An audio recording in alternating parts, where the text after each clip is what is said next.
సామాజిక అస్త్రం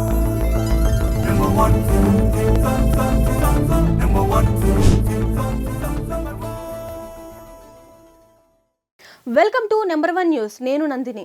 ఈ నెల 27, 28, 29 తేదీల్లో కడప జిల్లాలో 3 రోజుల పాటు మహానాడు నిర్వహించేందుకు టీడీపీ సిద్ధమైంది. బుధవారం పార్టీ కేంద్ర కార్యాలయం ఎన్టీఆర్ భవన్లో మంత్రి నారా లోకేష్ ఆధ్వర్యంలో మంత్రుల సమావేశం జరిగింది.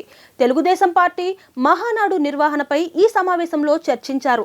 పహల్గాంలో ఉగ్రవాదుల దాడి, దానికి ప్రతీకారంగా భారత్ చేపట్టిన ఆపరేషన్ సింధూర్ కారణంగా ఏర్పడిన పరిస్థితుల దృష్ట్యా మహానాడు వేడుకను 3 రోజులు నిర్వహించాలా వద్దా అనే అంశంపై కొంతమేర చర్చ జరిగినప్పటికీ ప్రస్తుతం యుద్ధం ఆగిపోవడంతో పాటు రాష్ట్రంలో పరిస్థితులు అనుకూలంగా ఉండడంతో 3 రోజుల పాటు మహానాడును నిర్వహించాలని నిర్ణయించారు.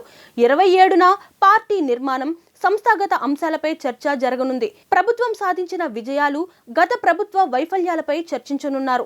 29న భారీ బహిరంగ సభ నిర్వహించాలని నిర్ణయించారు. 29న మధ్యాహ్నం నుంచి బహిరంగ సభ జరగనుంది. గత ఏడాది ఎన్నికల షెడ్యూల్ కారణంగా మహానాడును నిర్వహించలేదు.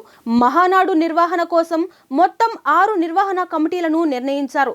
ప్రతి కమిటీలో ఆ జిల్లాకు సంబంధించిన పోలిట్ బ్యూరో సభ్యుడు, పార్టీ సీనియర్ నేత శ్రీనివాస్ రెడ్డి ఉన్నారు. మంత్రి లోకేష్ ఆధ్వర్యంలో జరిగిన సమావేశంలో మంత్రులు నారాయణ, గొట్టిపాటి రవి, అనగాని, డోలా బాల వీరాంజనేయ స్వామి, రామానాయుడు, ఫరూక్, రాష్ట్ర పార్టీ అధ్యక్షులు పల్లా శ్రీనివాసరావు తదితరులు పాల్గొన్నారు. మహానాడు ఏర్పాట్లకు సంబంధించి మంత్రులకు బాధ్యతలు అప్పగించారు. ముఖ్యమంత్రి చంద్రబాబు నాయుడు అధ్యక్షతన నిర్వహించే పోలిట్ బ్యూరోలో మహానాడు ఏర్పాట్లపై లోకేష్ ఆధ్వర్యంలో మంత్రుల కమిటీ నివేదిక ఇవ్వనుంది.